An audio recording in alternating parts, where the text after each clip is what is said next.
away from the politics of ethnicity, from division, and let us have a clear plan on how we want to move Kenya to the next level.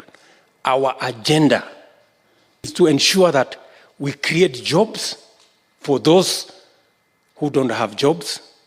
We ensure that we support those who can do business, decriminalize the business environment, and make sure that there is government support to support enterprise.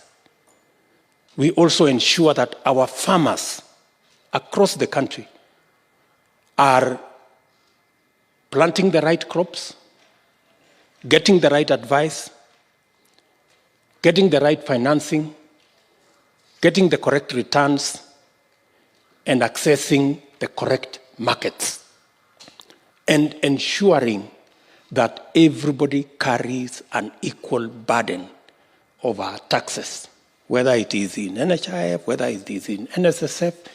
Every one of us carries an equal burden, and that those who are lower in the scale are not paying more than those of us who are on top of the scale. And that's why we are saying a bottom-up economic model where we start with those who don't have jobs to get priority by implementing government policy that ensures we create jobs. Those whose businesses are small, we support them, provide them financing, create the correct environment, decriminalize the enterprise, and ensure that we support them so that we can grow our economy from the bottom.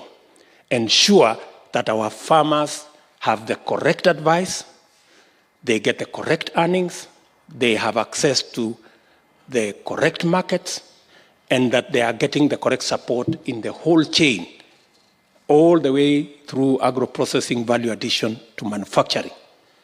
And again, ensuring that everybody gets to carry an equivalent load of our taxes. That is how we are going to move Kenya to the next level. The reason why I requested for this meeting is that I wanted to explain myself to you and to persuade you that I have a plan worth implementing. I have also told you that plan is not complete. I want it enriched by you people from Western Kenya to make it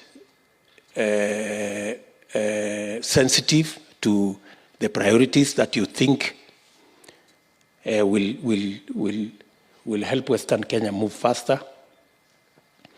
And then let us commit ourselves to an implementation plan so that we stop government that is just government for the sake of government.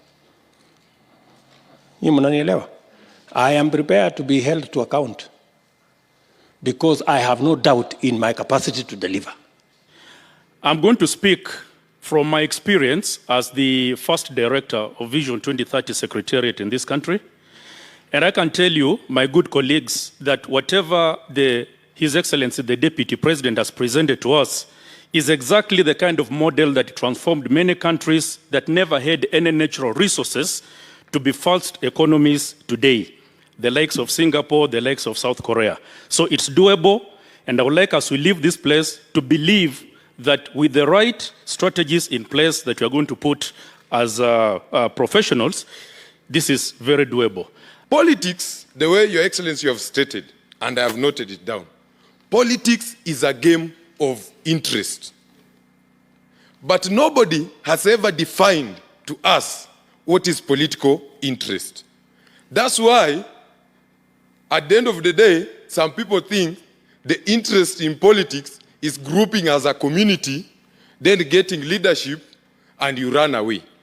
But the political interest that our Deputy President is defining for us is the economic interest